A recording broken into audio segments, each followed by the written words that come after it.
Welcome to the Enterprise Excellence Podcast, where our purpose is to help create a better future. Learn from our world's experts how to improve your organization sustainably. Learn how to achieve and sustain an excellence journey for yourself, others, and the planet. And I'm your host, Brad Jevons, coming to you from Brisbane, Australia. We are proudly brought to you in association with SA Partners, a world-leading business transformation consultancy. SA Partners are a truly purposeful company focused on helping organisations achieve sustainable improvement for themselves, others, and the planet. Welcome to episode 103 of the Enterprise Excellence Podcast. It is such a pleasure to have Cheryl Jekiel back on the show with us today. Cheryl is the founder of Lean Leadership Research Centre that supports the development of lean leaders and cultures. Cheryl is the director of the American Manufacturing Excellence Association and author of the book Lean Human Resources. Let's get into the episode. Cheryl, thanks so much for joining us today. Good to see you again, Brad. Cheryl, I think we caught up back in the episode teens. Doesn't seem that long ago, but we're now 111 episodes. Look, what have you been up to since our last episode? Well, man, it is quite a ways back. Came through COVID and all those changes. I've been out in the last year doing I've developed a leadership training I call Core Leadership, and it's a one-year program that develops a coaching style of leadership. I started doing it 4 years ago. During COVID, it went completely onto Zoom. Now that we're back in person, way better. Going much better back in person, but it's been an area of focus. It's really the most fundamental leadership training. Like when I was coming through HR frontline supervisory training, which I've renovated towards a more continuous improvement culture, that more coaching style, creating independence. So I fixed everything I thought was wrong with what was out there, and then I think from a lean perspective, the way I describe it, I was just talking to someone about it at lunch. I infused the HR skills into the leadership modules. I've always thought HR isn't lean by the way the function generally operates. Like it kind of separated the people part into separate people instead of making sure your leaders are really able to handle a wider range of people issues. So it was a dream of mine many years ago, and now it's come to fruition, and I really love doing it. That's awesome. Core leadership too, Cheryl. I think if I reflect back on the 111 episodes I've had, the frequency that leadership comes up is so critical. And I guess it's in all realms, isn't it? Jim Collins and Cotter and anyone you think of. So building a course in that realm is just brilliant. And I guess you've got that background of the people and culture and HR side and the lean side to bring into it. What's your view on that, Cheryl, that piece of the importance of leadership to getting that continuous improvement culture? Just to get your view on that space. So, of course, I just love this question. I don't know why. Here's something that struck me 10 years ago was that I was talking to some people who with 15, 20 years of lean, people I really respect and admire. And they were still saying, we're still stuck here. And then one of them admitted to me, he's like, I'm still stuck here.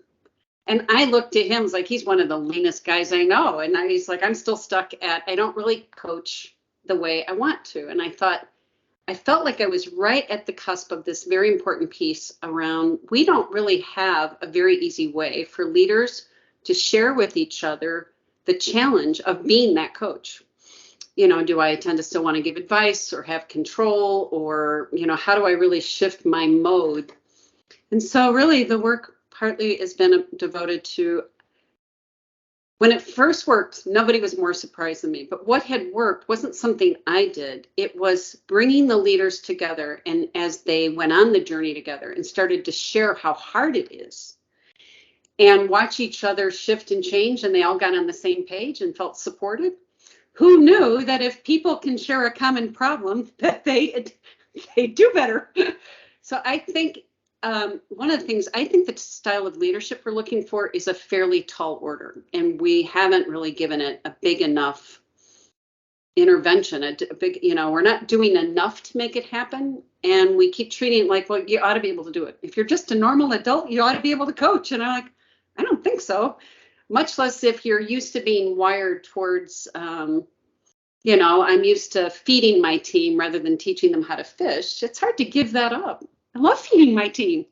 I like being helpful, and people describe having some definite immediate loss. And I'm like, they're not going to get down that road easily, and certainly not without helping each other. Sure, that's such a interesting comment you made. I'm used to feeding my team rather than teaching them how to feed themselves. And if you go back to the 80s and a lot of that era, a lot of the research and study coming out of that was leaders being too dominant, and how do you stop being so dominant and command and control? But that whole teaching a person to fish, I'd agree with you now. It's like we've swung the other way, where we're too helpful and we're disempowering people by being too helpful. It's an interesting. Have you seen that journey too, from the 90s through to where we are now? Would you say no, it's still the same problem in the 90s in America? I guess I'm taking an Australian view here. No, I think it's the same. And people say, there's a lot of kind of confusion around the leadership role is to remove obstacles, and leadership role is, and again, their teams come to them and go like, what should we do about this problem and the other problem? And they want to feel useful. And so I don't know if I consider it recent, but I definitely think it's going to get in the way of creating the kind of independent problem solvers.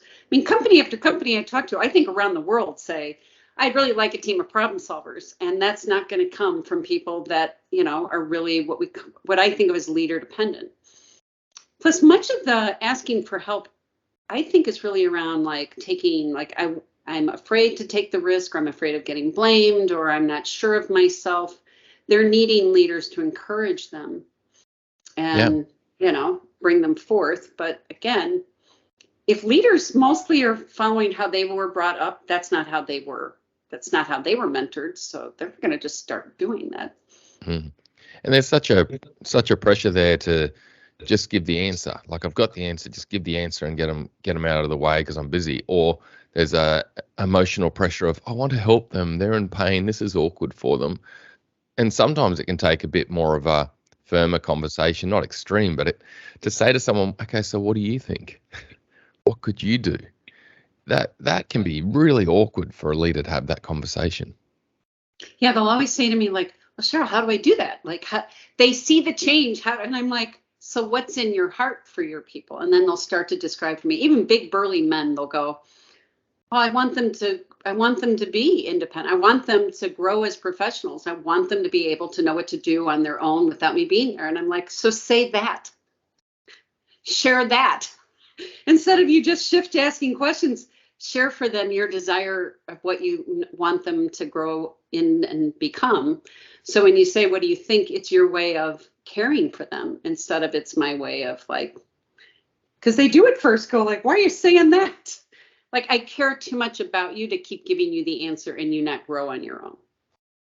Yeah, it's a really cool conversation because, Cheryl, I believe on a different topic, I believe strategy deployment is extremely important, because if you can't help everyone have their version of the company vision or mission or whatever you want to call it, and their aspirational goals towards it, how can you get Toyota Carter going? How can you get Agile going? You can't, because people don't have an aspirational goal. But then you look at it from this conversation, the other silver bullet is if we can't shift our language to, one, empower people through our language, but also create that level of nice tension and teach them to fish, well, they're not going to chase that aspirational goal, are they? They're going to feel like, oh, it's up to the boss. I've just got to leave my brain at the gate. This is interesting because I think there's another silver bullet here.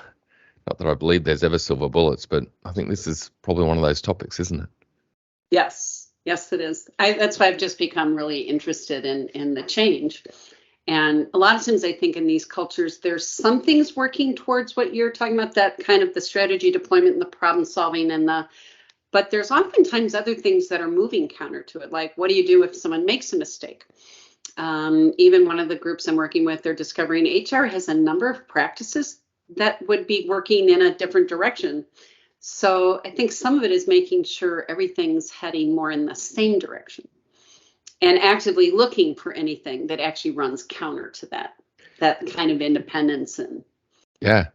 Well, this is a great segue, isn't it? Because I know yourself and other key people in our world, like Peter Hines, have been working on the people value stream piece, and using you and I were talking about leading up to the show, the whole piece of empathy for continuous improvement also. Do you mind explaining these two pieces? Because you mentioned that alignment, things have got to be aligned. And I'm sure this connects back to this conversation on people value stream and using empathy for continuous improvement. Yeah. I mean, what I usually start this with is what it's not, because even when Peter first said, people value stream, I was like, oh, I'm used to talking about lean HR. The problem when you work in the field of lean HR is people's face literally wrinkles up. They kind of make this expression of like as if I don't know. It's an uncomfortable topic about that. So when he started talking about people value stream, it's like, oh, it'll be like the other word for lean HR. And it'll talk about the employment processes and the flow of those processes. And I think even you said, isn't that what it is? Nope, that's not what it is. That's good news. It's not like that. Really, it's been the last couple of years studying, really, it's the way people flow. So when I compare it to equipment, I mean, and you're in many manufacturing environments, they have equipment and that equipment works a certain way. It has a flow, has the things it needs to be for preventative maintenance and to make it optimal and things that make it run faster or smoother or better. Well, humans are the same way. And thank God the field of continuous improvement doesn't need to start the thinking about what makes people tick. So a lot of it has been taking things that are well known about psychology and motivation and what people need and how they feel. And so the idea is if you could optimize how your people function or flow, their flow, not just the flow of your processes, but the flow of your humans, then you'll get the best results. And that's when it's more than a theoretical idea. It's really down to understanding basically human motivation. When you said it ties back, if you think about the coaching thing, we have to figure out how people are naturally motivated. And if you're going to shift their approach, we have to, I would keep saying, work with the grain, not against the grain. How do they normally, what motivates them? What, especially if they're going to change, how do people change? Well, take what's known about that and then apply those ideas. So we think about how they flow. People have a tremendous need to have mastery of skills, to be able to have a sense of confidence in what they're doing and what they're doing that they're good at it. A lot of times continuous improvement is fixing the things that make people feel like they're failing or frustrated or not competent and making sure they have it. They have a need for community. That's a common, we don't do enough with that, of the human need to be in community and connect. But again, teamwork feeds that. But how can we, so it's like, how do we work more with these ideas? They also have a huge need for autonomy. We were just talking about how to help them be more independent. A lot of people, what we'll do is we'll ask in the audience, we'll go, what are 3 things in your job that motivate you? What are 3 things that demotivate you? And almost always when we get the list, you can see these ideas come in there. They'll say, I don't like being micromanaged. I don't like being told what to do. I don't like people breathing down my neck. And they like, a lot of times the experiences they enjoy have autonomy in them. They like to be more independent. So I'm just saying, like, if we know this to be true, then head in that direction. Yeah, it's too true, isn't it? And it's so cool when you talk about this piece that we've been focusing on the flow of value, the flow of the product or service and how do we enhance that, where now it's this critical factor of the humans who are interacting to make that happen. And how do we create that flow, that community, that autonomy, the things that actually motivate and inspire humans to really go to that extra level. Joe, what does this look like if I'm a company and I'm going, wow, yeah, I want to look at this. I want to think about how do I take my people and, improve the employee value stream, the people value stream. What does it look like? How do I go about it? What would I do? I mean, it's interesting in general. So this goes back to the empathy. One thing is that's really where this trend towards what we call designing employee experiences. And so if you said, so this also fundamentally is more appreciative of the fact that actually people feel first and think second. Really, we're much more feeling people. As humans, people feel a lot. They feel their way through things more than they think their way through things. So by using how people feel to guide the best employee employee experiences. So from the field of agile and design thinking is when we started to use empathy mapping to look at a situation and kind of chart out for what's happening in the situation, of which I think I shared with you. We even have continuous improvement professionals doing it like with their work. Like when we approach a team, let's chart out what's happening. And then, so what are people doing? What are they thinking? What are they saying? And how are they likely feeling? And as you chart that out over, 6, 7, 8 steps, you step back and you start to see moments that matter and opportunities for improvement. And what I've loved about this as a path to improvement is it's really obvious then. I mean, they take 10 minutes to make, and then you're like, oh, well, they'd likely feel overwhelmed here or discouraged here or isolated here. And then you just fix that. It just is like it shows it. When you just do process mapping, it's like it's not attached to feelings. And actually, it's very motivating. We're naturally motivated by connecting to how other people feel more than thinking about them objectively. Yeah. They're objects. It's really cool, Cheryl, because I know that technique, and I've heard the language of an employee journey mapping on that technique too, is that you're honing in on the employee journey. What are they doing? And then you can really connect that interface of where they connect with the product and service value stream, I guess, but also leaders interacting with them. And at those interactions, you can then be thinking, okay, so what are they at those interactions? What are they thinking? What are they feeling? What opportunity have we got? And I'm going to see you're going to identify ways to adjust our leadership approach, but also ways to adjust the systems and the process of the environment to help. Is that correct? Like, it seems really holistic. I love that, but sometimes it's a simple tool anyone could use. Like I'd had a gentleman doing strategy deployment with his leaders, and it didn't go well. So he was telling me, like, this didn't go well. I thought I did it right, but they walked away unhappy. So then he mapped it, and then he saw it. He's like, oh, I was ahead of them there. I didn't really give them a voice here. I didn't really share the way that would have been more effective. And then it was like, he could fix it. He could change it. So I think what I want to be clear is I don't think it's all about mapping the whole employment journey. You can apply it. And that's when I saw an improvement team do it the other day. Every time they launched a Kaizen event, so to speak, or were being brought in, it kept having not great experiences working with people internally. And they mapped it. They mapped their experience. And they found every time they were unhappy because their internal customer wasn't happy, and that made them unhappy. And then they fixed it. They said, we should do this, this, this. And then they changed it. Yeah. I think it's something I've seen in years. I love this. It does. It sounds awesome because, Cheryl, I've largely used it and seen it used for the whole journey. Do you know what I mean? The whole, where you're trying to strategically think, where in the employee journey am I struggling? But this takes it to a whole new level where it's down to, okay, around this critical moment, this critical process, this critical event, okay, what's that journey? And you can really get into some great stuff. And it's so simple. But what I love about that, it really is using human empathy to guide where's the issue at. Yeah. Now, I'm also too, Cheryl, on this. Some people will be thinking, I'm guessing they'll be thinking, oh, why? Can't we just adjust as we go? But I've got Mike Rother and Jeff Leiker in my brain with that book, Learning to See. Because putting it to Post-its or putting it up on a map like this does help you learn to see, doesn't it? Like, just trying to do stuff in the moment is so difficult. What's your thoughts as to why? Why does it help as a human or humans that we step back and we might put something to Post-its or use Mural and doing a people journey map or a people value stream map on an event? Why does it help us see and get aha moments versus just trying to deal with things in the moment? I don't know the technical answer for it. I think what I usually say is it helps make it not so personal. It's like if those same people had sat around and talked amongst themselves, it's like it gets them out of the same framework.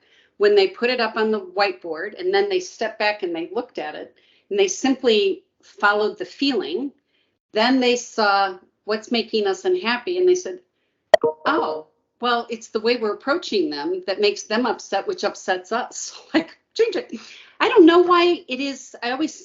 Everything in my training life keeps telling me we need to find a way to make things not so personal, not so Like I always say, it's up on the wall, like it's on the wall. So it's easier to talk about. Yeah, it takes the map isn't us. Yeah, takes the emotion out of it to some degree. I guess just like a good root cause event where you're bringing people around a fishbone diagram or a cause tree, it just takes the emotion out of it. Like it stops being he said, she said, and becomes, okay, let's look at it and fix it, doesn't it? There's something interesting there. Yeah. I love where you're going with it, but Sharon, I think this is definitely a missing link because I'm reflecting on coaching I've done where, and I guess this is a problem too, is that sometimes as someone who's seen things many times, you're looking at a situation and it's clear as day, and you're like, my goodness, I just need to coach them on this topic. But you got to be careful not to guide them. There can be no awareness in that person of it. So the open coaching approach has got very little bandwidth. You're asking them, what's your goal with this situation? You might be using grow, but they could be completely oblivious to anything to do with the problem there that you saw. And so potentially going, okay, do you mind if how did you feel about that? And they're like, I think it didn't go too well. It wasn't good. Well, going to an people value stream mapping or an employee journey mapping technique could really help them see and learn and improve in such a big way. They don't see, right? Yeah, I love this. I'm thinking of so many situations where I'm like, oh, this could have helped.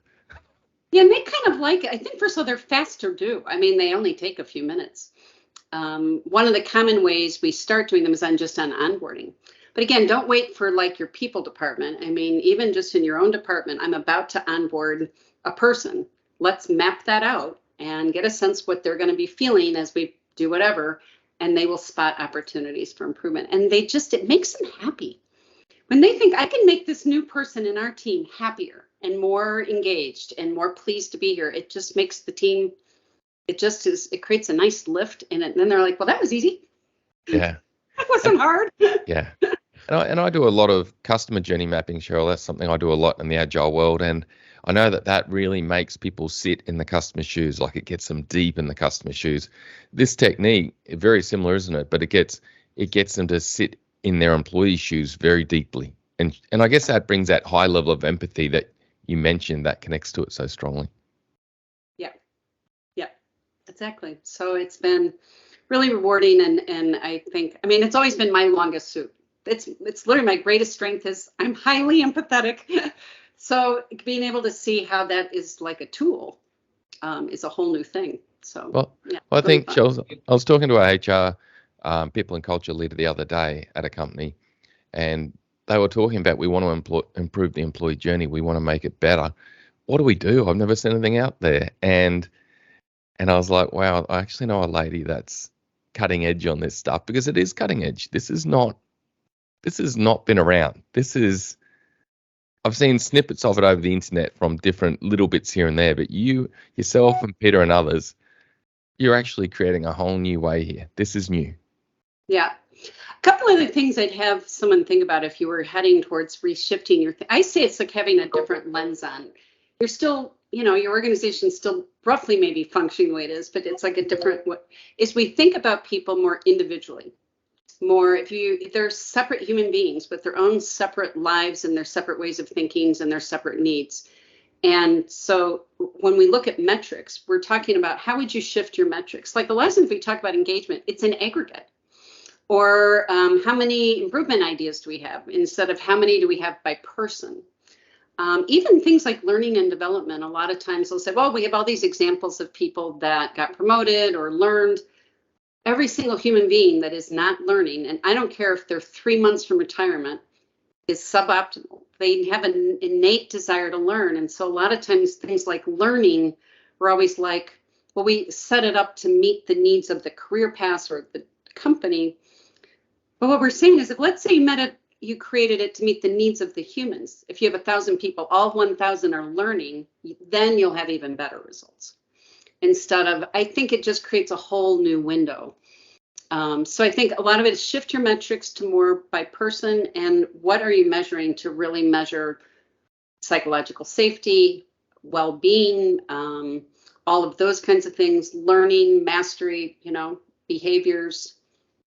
Certainly the whole idea of key behavior indicators, So I think it's shifting, more optimizing each person. Yeah, Each that's huge. is an opportunity to Yeah. unleash what they can do. Wow. So I'm guessing, Cheryl, this technique you can really hone down to even an individual leader and team event and map that. Or it could be at a mid-level event that's happening across a broader part of the value stream. Or I guess in some cases you could go up the whole employee journey throughout a company and get that high level perspective. But I can see as you go down to that really narrow piece, you really get massive results. Yeah. Now in this field, by the way, so this book some of the work I originally started to work from is from a book called Agile HR. And I don't know if we'll have a way. Do you have it there? I have it on my bookshelf. I do have it here. I'll see if I can get it quickly. And it really wasn't hard to follow. And it's by Natal Denk and Rena Hellstrom. So this is the book. Oh yeah, here's my copy here. Yeah. It's a great book, isn't it? Yeah, it was just easy to follow. So it's not a complicated, and it goes into the personas. That was the other thing I was going to mention. It'll talk in there about how you, through interviewing, could get to know your population and start to say, like, we have people like this grouping and that grouping. So when the piece up against the employment journey is realizing a lot of things we do is like one size fits all. There was a really good example of it in one of our people in our people value stream community that said they did, and it's a big company, well known, and they were doing a career week. And I'm used to career planning is like, okay, here's the way we're going to do career planning. We're going to put our people, all the people through this process. And if you're like maybe not in a career path mode, then you're just not in it. And we're going to do one thing. And guess what? It's not like that. So what they created was much more individual, much more of a menu. You pulled it. So if you wanted to know more about your career interests, then you would select those things. They did something on imposter syndrome, about how people feel like they're holding themselves back. And then there was like all these different things all week, and people could pick and choose, and they tried to create something for everybody. And so some people did a lot and some people did a little, but it was much more individualized towards people in different needs, different phases. One of the things it's taught me, just because people are roughly the same age and even demographics doesn't mean they're the same. No. Young mothers that's one thing they have in common, but they're different people with different needs. So don't bucket people so easily, like just because of two things about them, they must be the same. Hence, they'll have the same needs. Yeah. I understand, Cheryl, that employee persona, it's really, that comes in powerful at that high level where you're looking to map the whole journey, because you're trying to aggregate into 4 or 5 or 6 different typical personas we've got. But as you go micro, like you're talking down to a particular event, you don't even need the persona then, because you've got the people. You know, you're talking the people in the event, the people in the team. Is that correct? Right. And this is a lot of times for the people, I mean, so far that I've been, where it's been coming up is when they're not liking what they're seeing. They're seeing like people don't like what's happening. They're going by the negative feeling. Either we feel bad or they feel bad. And I'm saying, so map it and you'll see it. And that's where they're like, so that's where you can map it. Basically, the next time you have an experience that wasn't designed well, redesign it. And that's where onboarding, most people I talk to, they all want to do better onboarding. It's just the common, and there's examples of it in the book, and I now have many examples in watching groups do it. And that's like an easy place to go to, like, what did people feel like? Like when they pulled in the parking lot, how did they feel? How did they feel when they got there? Yeah, I know. But, the typical approach, and I've been there, is, we've got to improve our onboarding, and everyone just starts brainstorming. But the problem is, have you shown empathy to the employee? How long has it been since you've been employed? Do you have a new onboarded employee in the team you're brainstorming with? Typically not. It's typically managers who have been there a fair while. And are you really showing empathy and understanding that key spot you got to hone on? But this process where, no, let's just map it for a few minutes or for half an hour, and then you go, and even if you can include some newly onboarded employees in that, boy, you'll have some amazing outcomes. Even if it's one person, one of the groups had said, we have hired this very important leader. She's not going to be here for 2 months. So she's accepted the role, but she's got a 2-month window that she'll need to finish where she's at and then come. And they were like, we really want the best onboarding of all time. So we mapped it out. Now here I am again, I'm naturally quite empathetic. And as we mapped it, we thought, how's she likely feeling now? And we said, she's probably feeling more the loss of her current team than what it'll feel like when she gets her new team. So she could actually be having a couple months of feeling kind of, a little sideways about leaving and, so they got information about everything she loves, all her favorite foods, favorite things, and made a basket and gave it to her. And then it was like, that's where that got, it's like we would never have thought of that. And they did more things to make her new team real to her during the 2 months at a feeling level, not because it's a good idea. They felt their way into that. Like, yep, that's how I'd feel if I was in that 2-month period. Yeah, that's huge. That's huge.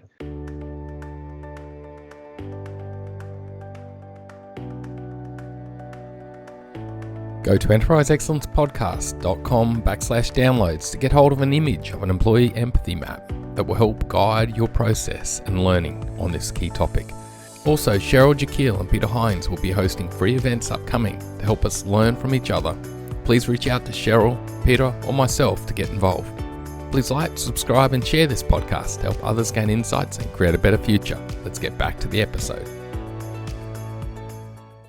And I got to admit, Joe, the bulk of my work's been customer journey mapping, and I see the amazing outcomes there. I can just see this being revolutionary with the work that you're doing. I can feel another book for the future, Cheryl. So we need Learning to See by Cheryl Jekiel and Peter Hines or something like that. Learning to see with empathy our people, something in that regard. Yep. It's a huge topic. We're going to be having actually a people value stream free event, like just a network event on August 30th, I believe it's going to be. We'll be getting out, and we're going to have one of the groups sharing the use of technology to drive. It actually uses technology to grab how you feel, and it automates the improvement. How cool is that? You can actually do this through technology. Wow, nice. It monitors the onboarding. She works for Discover. And then another one is going to be sharing a whole other approach where they use focus groups and the use of images. The new hires pick images and then describe how they felt about different things. And the way the recruiting manager, she's like, it's like you get a gut punch with they say, here's how this felt. Here's the picture and the statement of how that felt. And they use that to drive improvement. And it's like, it's powerful. So anyway, we have different, and Peter's sharing on key behavior indicators. Oh, yeah, So great. if anybody wants to come, it's free. All you have to do, just get it out to your people, join us, or you can get the recording. And we're trying to advance this by people just sharing what they're doing, like anything else. We're just going to keep sharing stories. Yeah, because I've never, it's only just hit me with what you said too, that bringing of, Peter Hines and Chris Butterworth, the work they've done on key behavior indicators and how you can actually measure behavior and lead behavior. And that linking with all this work that you're also doing on people value stream mapping or employee journey mapping or whatever you want to call it is huge. Cheryl, how can people get involved in that? Because I want to be at that event, but how can others get to that event or sign up for it? I mean, you can either reach out to me at Cheryl@leanleadershipcenter.com. If they know how to reach you, you get word to you. It's just getting on a list. And you don't get like extra mailings.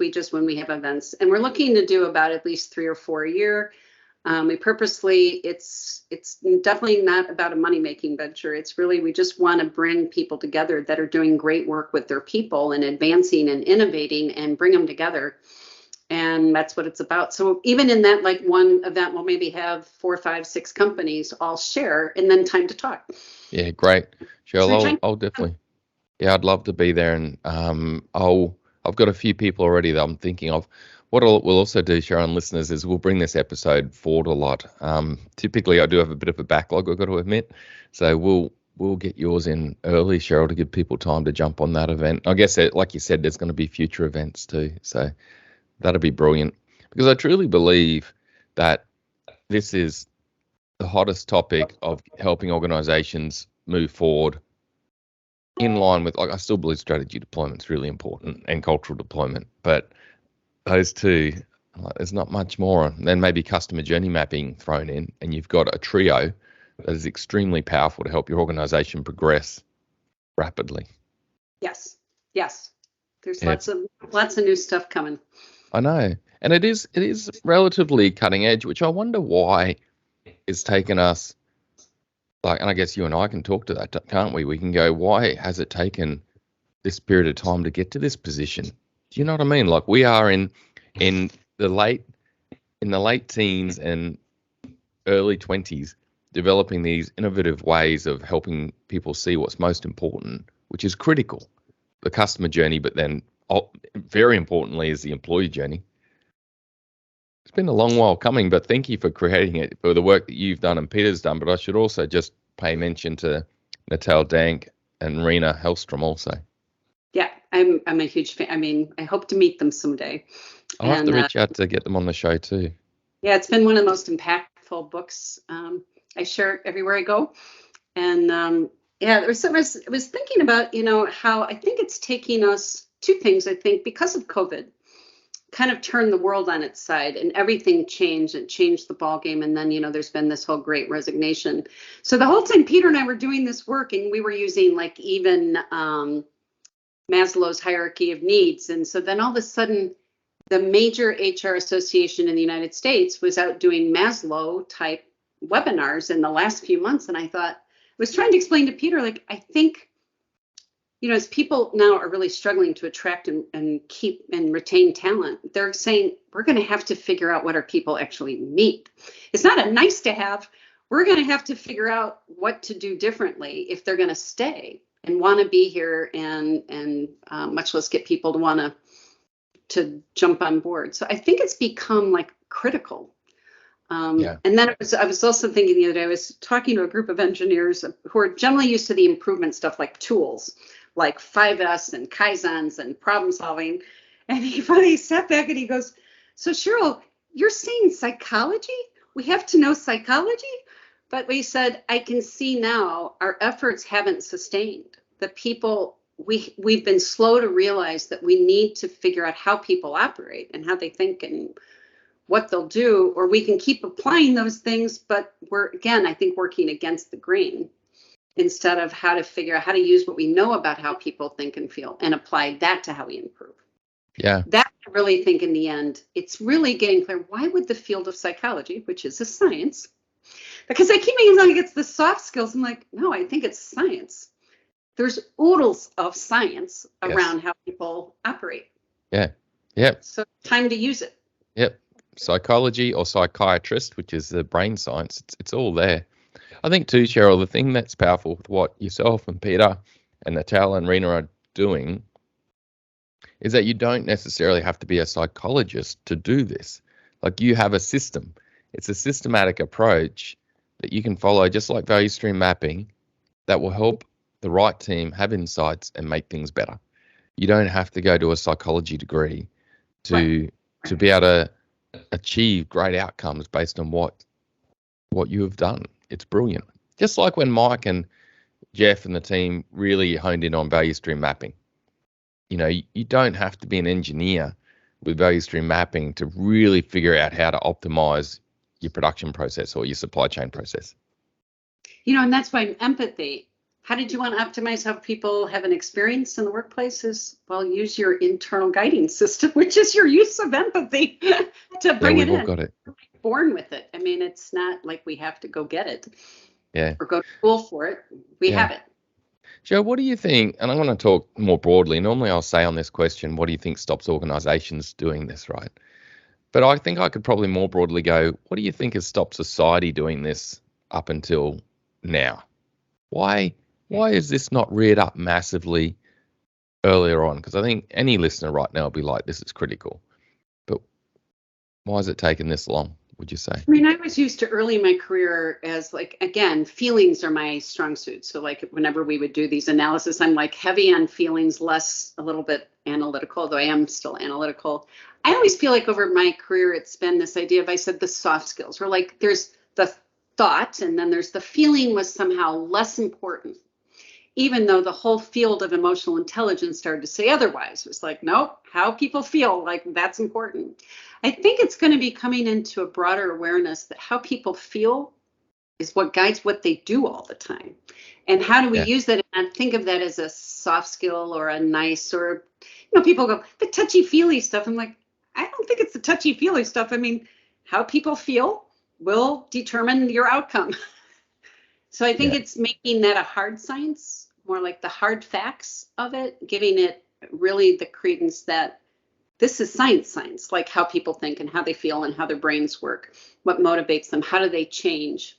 Some of the greatest change management theory I'd seen use what's out of the mental health field about how people counsel people into how to help make lean work. I don't know if you're familiar with that work, but that is like, let's take what we knew from this and apply it to how we want to make our businesses better. Yeah, I've been studying cognitive behavior therapy and things like that recently. And, the insights are amazing because especially for those involved in lean and continuous improvement, things like that, it's not far different to techniques and things It just pulls it together in a different angle, doesn't it? And really tunes you in. And every lean group I've met with in years, open issue, like we're here to talk about like culture leadership. What's your number one issue? I can't get the people to change. They're resisting. It doesn't hold, doesn't sustain. I can't figure out how to get them all on board. And I'm like, so we need to use the tools of people who do know how they change and apply those rather than somehow you can magically do great problem solving or somehow you'll just do something. They just have, it's been where we got stuck. Even how people learn. I mean, I started to get major improvements when I started to say, how do people learn and how do I apply that to how do we teach this stuff? Instead of like, we just want to keep teaching this stuff. Yeah, I know. And you can get information overload, can't you? So the whole traditional mass bulk teaching approach, how much actually sticks and comes out of that? When you've dropped someone in a classroom and you've trained them on 30 different tools in a day or 20 different tools in a day. They can't retain that. So anyway, I just think it's hit its time. That's neat.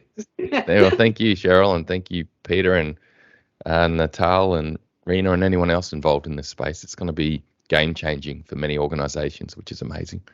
Cheryl, what would be your Enterprise Excellence 2-minute tip to leaders in an organization in this area that we're talking about? What would be that 2-minute tip you'd say to them?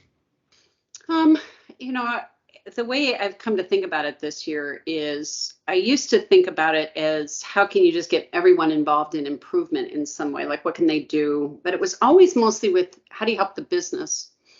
And I'd be thinking of how can you create avenues for people to get their jobs to work a little better for them? There was something we hadn't even touched on yet called job crafting. And again, when Peter first showed it to me, I'm like, well, that's crazy. How are you going to get your job to work better for you?